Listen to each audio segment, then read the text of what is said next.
Hello friends. तो आज की वीडियो है कि जो सजीरियन मतलब जो डिलीवरी होती है, बेबी डिलीवरी होती है, वो कितने कितने टाइप्स की की होती होती है। है। जैसे नॉर्मल डिलीवरी होती है, एक छोटा सी छोटा सेशन ऑपरेशन होता है, होता एक है, बड़ा बड़ा सी ऑपरेशन सेशन होता होता है, है, एक होता है पेनलेस पेनलेस डिलीवरी होती है। और एक तो होता है बिल्कुल नॉर्मल जिसमें कुछ भी नहीं लगता।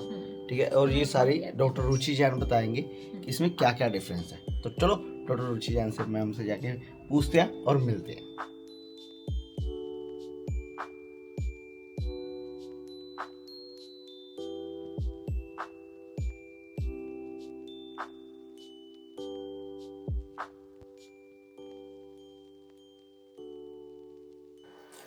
आज हम बात करेंगे बेबी डिलीवरी के 4 प्रोसीजर्स के बारे में। पहला है नॉर्मल डिलीवरी, दूसरा है छोटा ऑपरेशन, तीसरा है पेनलेस डिलीवरी और चौथा है बड़ा ऑपरेशन यानी कि सी सेक्शन।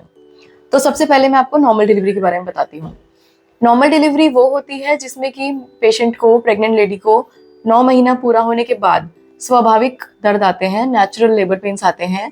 इसमें कोई दवाई देने की या इंजेक्शन लगाने की या ड्रिप लगाने की ज़रूरत नहीं पड़ती और यूट्रस का माउथ धीरे धीरे खुलता है दर्दों के साथ और बच्चा आराम से बाहर आ जाता है के रास्ते, और उसमें कोई टांके या कोई स्टिचेस लगाने की ज़रूरत नहीं पड़ती। ऐसा पहले के ज़माने में ज़्यादा होता था। अब के ज़माने में ये नॉर्मल डिलीवरी कम देखने को मिलती है, क्योंकि पहले के ज़माने में जब लेडीज़ थी वो घर में सारे काम खुद से करती थी, उनकी फिजिकल एक्सरसाइज काफ़ी ज़्यादा हो जाती थी। वो बैठ के ज़मीन पे बैठ के खाना बनाती थी, झाड़ू पोछा लगाना और घर में कपड़े धोना खुद से और सारे काम, इवन खेतों में काम करना, ये सब काम लेडीज़ करती थी। तो उनका स्टेमिना भी अच्छा रहता था, उनकी पोजीशन इस तरह से रहती थी कि उनका यूट्रस का माउथ इजीली ओपन हो जाता था और नॉर्मल डिलीवरी कराने में कोई दिक्कत नहीं होती थी। यहाँ तक कि कई लोग, आपने सुना होगा, कहते थे कि हमारी डिलीवरीज तो घर पे ही हो जाती थी और हमने तो बड़े आराम से डिलीवरी कराई, हमें कोई दिक्कत भी नहीं हुई। आजकल के ज़माने में काफ़ी ज़्यादा फैसिलिटीज़ होने की वजह से लेडीज़ घर के काम यूजुअली खुद नहीं करती, जैसे कि कपड़े धोने के लिए वॉशिंग मशीन है और स्टैंडिंग झाड़ू पोछा है और खड़े होकर ही किचन में खाना बनाना रहता है। इस वजह से लेडीज़ की फिजिकल एक्सरसाइज पूरे के पूरे 9 महीने काफ़ी कम होती है। इसीलिए नॉर्मल डिलीवरी कराने में या नॉर्मल पेन्स शुरू होने में मैंने देखा है कि दिक्कत आती है और इसलिए नॉर्मल डिलीवरी का परसेंटेज आजकल काफ़ी कम रह गया है। तो अब हम बात करते हैं सेकंड तरह की डिलीवरी की, जिसे कि छोटा ऑपरेशन कहा जाता है, जबकि एक्चुअली में है ये नॉर्मल डिलीवरी ही, लेकिन इसमें नीचे स्टिचेस आते हैं।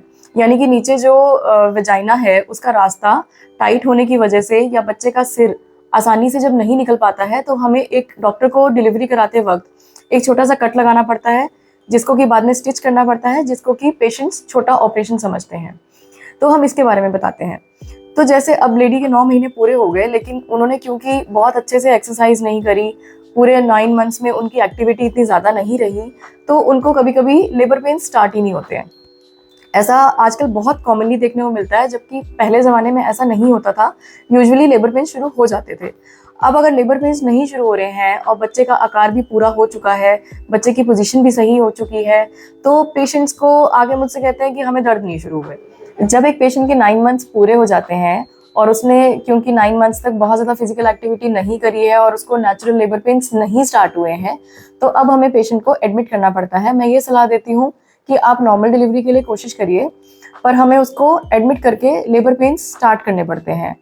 अगर हम और ज़्यादा वेट करेंगे 9 मंथ खत्म होने के बाद, तो नॉर्मल डिलीवरी के चांसेस कम होते जाते हैं, क्योंकि बच्चे का आकार, बच्चे का शेप बड़ा होता जाता है और वो नॉर्मल डिलीवरी में दिक्कत हो सकती है।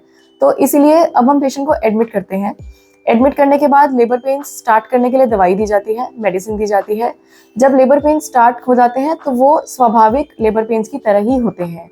किसी किसी पेशेंट में लेबर पेन स्टार्ट होने में 6 घंटे लगते हैं, किसी में 10 से 12 घंटे भी लग सकते हैं, लेकिन हम तब तक वेट करते हैं और पेशेंट को मॉनिटर करते हैं। उसके बच्चे की हार्ट बीट पे भी ध्यान रखते हैं, पेशेंट को कितने कॉन्ट्रैक्शंस आ रहे हैं इसका ध्यान रखते हैं। जैसे जैसे लेबर पेन्स बढ़ते हैं और यूट्रस का माउथ यानी सर्विक्स पूरा ओपन हो जाता है और हमें लगता है कि अब नॉर्मल डिलीवरी हो सकती है, होने वाली है, तो हम पेशेंट को लेबर रूम में लेके जाते हैं। जिस पेशेंट ने इजीली लेबर पेन्स लिए हैं और ये नेचुरल लेबर पेन्स की तरह ही हो रहा है, तो ऐसे में नॉर्मल डिलीवरी भी इजीली हो जाती है। यानी कि किसी किसी पेशेंट में हमें आगे कोई कट नहीं लगाना पड़ता और बच्चा आराम से बाहर आ जाता है। ये तो हो गई नॉर्मल डिलीवरी।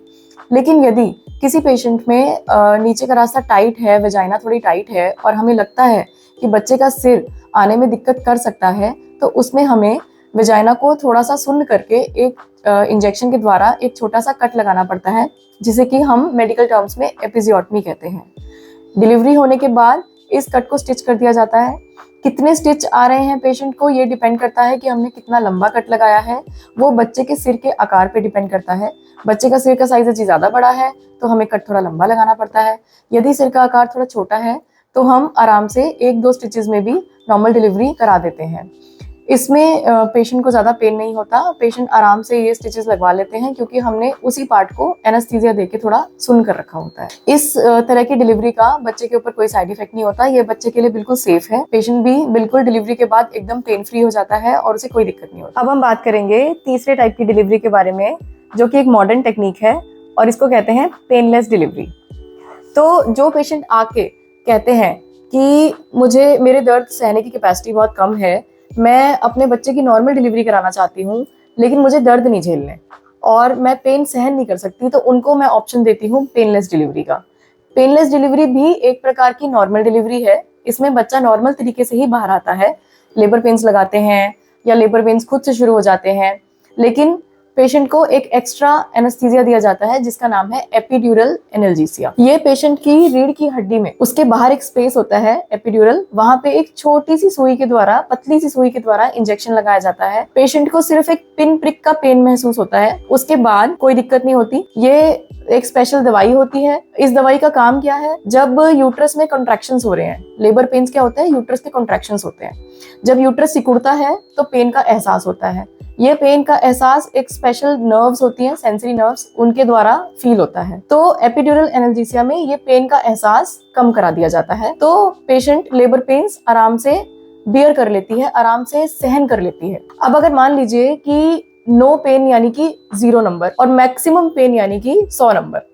अब अगर पेशेंट कह रही है कि मुझे लेबर पेन्स 100 नंबर तक नहीं झेलने, जो नॉर्मल डिलीवरी मैंने आपको पहली और दूसरी टाइप की बताई, उसमें तो पेशेंट को 100 नंबर तक के लेबर पेन सहन करने पड़ते हैं, झेलने पड़ते हैं, जो कि किसी किसी पेशेंट के लिए, किसी किसी पेशेंट की कैपेसिटी से बाहर चले जाते हैं। और अगर वो पेशेंट मुझसे कहती है कि मैं सिर्फ 10 नंबर या 20 नंबर तक के या 50 नंबर तक के पेन झेल सकती हूँ, मैं 100 नंबर के पेन नहीं झेल सकती, तो उनको मैं ये समझाती हूँ कि जब हम एपिड्यूरल लगाएंगे, जब हम पेनलेस की टेक्निक देंगे आपको, तो आपको पेन पेट में होंगे तो 100 नंबर के, लेकिन आपको एहसास होगा केवल 10 या 20 नंबर तक का। यानी कि ये 0 पेन नहीं है, इसमें आपको पेन होते रहेंगे। आपका लेबर पेन बिल्कुल नेचुरल तरीके से होगा, जैसे कि नेचुरल कॉन्ट्रैक्शंस होंगे या फिर दर्द के द्वारा स्टार्ट की गई कॉन्ट्रैक्शंस होंगी। उसी तरीके से यूट्रस का माउथ भी ओपन होगा, बच्चे का सिर भी धीरे धीरे धीरे करके नीचे की तरफ आएगा और आपको सब कुछ नॉर्मल डिलीवरी की तरह होगा। केवल आपको पेन का एहसास 100 की जगह 10 या 20 रह जाएगा। और जब बच्चे का सिर बिल्कुल नीचे की तरफ आने लगता है, यानी कि नॉर्मल डिलीवरी बिल्कुल नज़दीक आ जाती है, तो पेशेंट को एक प्रेशर फील होने लगता है, जैसे कि उसको पॉटी आने वाली है, इस तरह का प्रेशर फील होता है। ये प्रेशर एक नॉर्मल डिलीवरी में भी फील करना पड़ता है और पेनलेस डिलीवरी में भी फील करना पड़ता है, क्योंकि इसी प्रेशर के साथ एक माँ जोर लगा के बच्चे को बाहर की तरफ पुश करती है और इसी के बाद नॉर्मल डिलीवरी हो जाती है। पेनलेस डिलीवरी के बाद भी नॉर्मल डिलीवरी हो सकती है, यानी कि बिना स्टिचेस वाली। और पेनलेस डिलीवरी के बाद, लगाने के बाद, कभी कभी यदि बच्चे का सिर ज़्यादा बड़े साइज का है तो हमें इसमें भी नीचे के रास्ते पे स्टिचेस लगाने पड़ जाते हैं, वजाइना में स्टिचेस लगाने पड़ते हैं, जिसको कि आप अगेन छोटा ऑपरेशन कह सकते हो। लेकिन क्योंकि पेशेंट एपिड्यूरल एनाल्जेसिया के असर में है, तो पेशेंट को स्टिचेस का भी बिल्कुल पेन नहीं होता और पेशेंट को पता ही नहीं चलता कि उसको टांके लगे भी हैं। यानी कि ये बहुत ही कंफर्टेबल तरीका है डिलीवरी का। इससे पेशेंट को कोई भी साइड इफेक्ट नहीं होता। यानी डिलीवरी के बाद जब हम इस एपिड्यूरल का असर खत्म कर देते हैं तो पेशेंट को कोई भी दिक्कत नहीं होती। पेशेंट बिल्कुल नॉर्मल तरीके से चल फिर सकता है, उठ बैठ सकते हैं और आराम से घूम सकते हैं, अपना ख्याल रख सकते हैं। बेबी को भी कोई साइड इफेक्ट नहीं होता, क्योंकि बेबी एक नॉर्मल स्वाभाविक तरीके से ही दर्दों के साथ बाहर आया है, तो बच्चे के ऊपर भी इसका कोई साइड इफेक्ट नहीं होता। बाय चांस किसी केस में ऐसा होता है कि लेबर पेन्स चल रहे हैं, लेकिन यूट्रस का जो दबाव होता है और बच्चे के ऊपर ज़्यादा पड़ जाता है, इस दबाव के चलते कभी कभी बच्चा पेट में पॉटी कर देता है।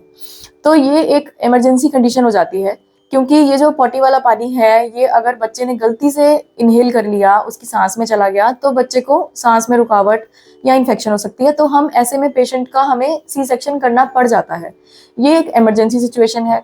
और अगर मान लीजिए उस पेशेंट को एपिड्यूरल एनाल्जेसिया चल रहा है, तो ये उस पेशेंट के लिए एक प्लस पॉइंट है कि इसी एनाल्जेसिया में थोड़ी सी एक्स्ट्रा दवाई देके बिना कोई और इंजेक्शन लगाए, यानी कि बिना पेशेंट को एक्स्ट्रा सुन्न का इंजेक्शन लगाए हम सी सेक्शन भी कर सकते हैं। तो उस पेशेंट को एक्स्ट्रा कोई इंजेक्शन का दर्द या इंजेक्शन का प्रिक नहीं झेलना पड़ता। पेनलेस डिलीवरी के दौरान किसी किसी पेशेंट में बच्चे के पॉटी कर देने से या बच्चे की हार्ट बीट अप डाउन होने से जब हमें लगता है कि बच्चे को खतरा है, तो इमरजेंसी केस में सी सेक्शन भी किया जा सकता है। उसी एनाल्जेसिया के द्वारा एक एक्स्ट्रा दवाई देके पेशेंट को सिजेरियन सेक्शन करने ले जाते हैं। सिजेरियन सेक्शन में ये फायदा होता है कि सिजेरियन सेक्शन में पेन 0 कर दिया जाता है। यानी कि जो मैं अभी आपसे बात कर रही थी कि पेन 10 या 20 नंबर तक तो पेशेंट को होता रहता है, क्योंकि पेशेंट को पेन सहन करने का एहसास होता रहता है। ऐसा लगता है पेशेंट को कि उसकी नॉर्मल डिलीवरी होने वाली है। लेकिन अगर किसी कंडीशन में सी सेक्शन करना पड़ता है, बाई चांस किसी पेशेंट में जरूरत पड़ जाती है, तो हम इन पेन को और कम कर देते हैं और पेन को बिल्कुल 0 लेवल पे ले जाते हैं। और सी सेक्शन करते वक्त पेशेंट को पेन का यानी कि कट लगने का बिल्कुल एहसास नहीं होता। अब मैं बताती हूँ आपको चौथे टाइप की डिलीवरी, यानी कि सी सेक्शन, जिसे कि बोलते हैं बड़ा ऑपरेशन। सी सेक्शन कई कारणों की वजह से किया जाता है। हर पेशेंट में सी सेक्शन करना जरूरी नहीं होता। आजकल ये ट्रेंड चल गया है कि कुछ पेशेंट खुद से ही आके डिमांड करते हैं कि मुझे तो सी सेक्शन करवाना है, क्योंकि वो यूजुअली किसी ना किसी से सुन के आए होते हैं या फिर उनके मन में डर होता है पेन का, और वो बाई चॉइस भी आके बोलते हैं कि मुझे सी सेक्शन करवाना है। तो सी सेक्शन देखो 2 तरह का होता है। एक तो ये है कि पेशेंट ने डिमांड की कि मुझे सी सेक्शन करवाना है, तो मैंने उनका सी सेक्शन उनकी बात मानते हुए कर दिया।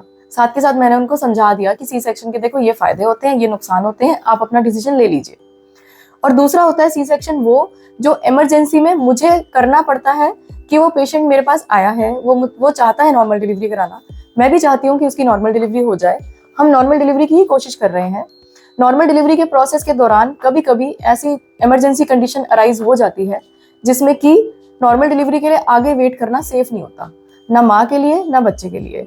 जैसे मान लीजिए फॉर एग्जांपल माँ का बीपी किसी पेशेंट में बहुत ज़्यादा बढ़ जाता है, किसी पेशेंट को ब्लीडिंग एकदम से ज़्यादा होने लगती है, किसी पेशेंट का शुगर लेवल बढ़ जाता है या घट जाता है, कभी कभी बच्चे की हार्ट बीट बहुत ज़्यादा अप हो जाती है या बहुत ज़्यादा डाउन चली जाती है। तो ऐसे पेशेंट्स में मुझे खुद सलाह देनी पड़ती है कि देखिए आपकी नॉर्मल डिलीवरी होने में रिस्क है, आपका सी सेक्शन करना पड़ेगा। तो वो होता है इमरजेंसी में सी सेक्शन करना। अब आप बोलेंगे कि सी सेक्शन में पेन कितना होता है। सी सेक्शन में पेन बिल्कुल नहीं होता, क्योंकि इसमें जो एनेस्थीसिया दिया जाता है उसमें पेशेंट का पेन बिल्कुल 0 कर देते हैं। अगर पेशेंट को लेबर पेन हो रहे थे तो वो भी बिल्कुल 0 कर दिए जाते हैं इंजेक्शन लगने के बाद, एनेस्थीसिया लगने के बाद। पेशेंट को जब सी सेक्शन हो जाता है उसके बाद जब वो एनेस्थीसिया का हमने जो इंजेक्शन लगाया था उसका असर धीरे धीरे 4-5 घंटे में खत्म हो जाता है। सी सेक्शन करने में तो हार्डली 40 या 45 मिनट्स ही लगते हैं, लेकिन वो पूरा का पूरा प्रोसेस जो इंजेक्शन का असर है खत्म होता है 4 से 5 घंटे के अंदर। उसके बाद पेशेंट को जब फील होना शुरू होता है, उसको हल्का हल्का स्टिचेस का पेन फील होना शुरू हो जाता है, लेकिन वो पेन भी 100 का 100 नहीं है। वो पेन भी हार्डली 5 से 10% का ही पेन होता है, और वो भी स्टिचेस वाले हिस्से में ही होता है जहाँ पे स्टिचेस लगे हैं। उसको कम करने के लिए हम पेशेंट को पेन किलर के इंजेक्शन भी लगा सकते हैं। कुछ पेशेंट्स को इंजेक्शन की जरूरत नहीं पड़ती, सिर्फ दवाई देने से यानी गोली खिलाने से काम चल जाता है। तो वो अपने अपने पेशेंट की पेन बेयरिंग कैपेसिटी होती है। तो सिजेरियन सेक्शन भी सेफ है, माँ और बच्चे दोनों के लिए सेफ है। इसमें 2 तरह के स्टिचेस होते हैं, जैसा कि मैंने आपको पहले बताया था कि कुछ स्टिचेस वो होते हैं जो पहले के ज़माने में लगाए जाते थे कट करने वाले। ये पेशेंट को जब स्टिच कट करवाने आती है तब भी पेन होता है। लेकिन कुछ आजकल जो हम मॉडर्न तरीके से सिजेरियन करते हैं जिसमें कि स्टिचेस घुलने वाले लगा देते हैं, तो वो रिमूव नहीं करने पड़ते और पेशेंट को पेन नहीं होता।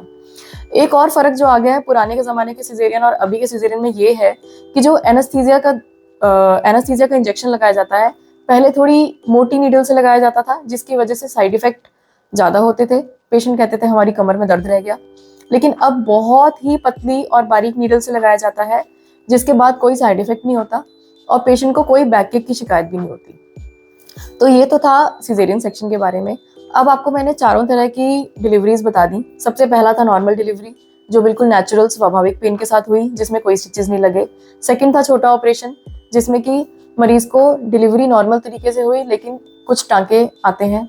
तीसरा पेनलेस डिलीवरी और चौथा सा सिजेरियन सेक्शन। डिलीवरी से रिलेटेड अगर आपका कोई भी सवाल है, कोई भी क्वेरी है, तो आप नीचे कमेंट बॉक्स में कमेंट लिख के दे सकते हैं, उनका जवाब जरूर दूंगी। Thank you. सब पता चल गया आपको कि किस किस प्रकार के होते हैं और किस में कितना दर्द होता है, किस में क्या रहता है। इसमें जल्दी जल्दी होती है तो आपको सब कुछ पता चल ठीक है ना। एक पर्टिकुलर जो रहती है ना पेनलेस डिलीवरी का क्या प्रोसीजर रहता है, उसके ऊपर आपको पर्टिकुलर वीडियो मिल जाएगी, क्योंकि पहले भी कमेंट आ चुके हैं। ठीक है, आजकल काफी ट्रेंडिंग हाँ, में चल रही है पेनलेस डिलीवरी। ओके, अगर देखा जाए तो जो मेरा जो डॉक्टर जैन ने बताया था कि क्या होता है कि पहले आए थे कि हमें जी करवाया नहीं, हमें सी सेशन ही करवाना है। ऑपरेशन में क्या होता है कि ऑपरेशन में बिल्कुल 1% भी दर्द नहीं होता, बस वो ये जो एंथीसिया लगते हैं ना वही होता है। उसके बाद जो टांके जो रिकवर करने पे टाइम लगता है वही होता है। पर अगर दूसरी बिल्कुल नॉर्मल करते हैं, बिल्कुल नॉर्मल में सबसे ज़्यादा पेन होता है।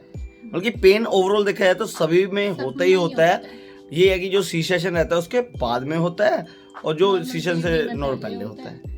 बस ये सी सेशन में आई थिंक बाद में कम होता है। सबसे ज्यादा पेनलेस होता है नॉर्मल डिलीवरी में। सबसे ज्यादा पेन होता है नॉर्मल डिलीवरी में। हाँ, और पेनलेस डिलीवरी में कहते हैं कि पेन मतलब उसमें भी पेन होता है, क्योंकि देखा ना इसमें ज्यादा सबसे ज्यादा पेन होता है नॉर्मल डिलीवरी में। ठीक है, तो बाकी ओवरऑल ये वीडियो अच्छी लगी तो लाइक कर देना। आज के लिए इतना काफी है। Bye friends, thank you for the video.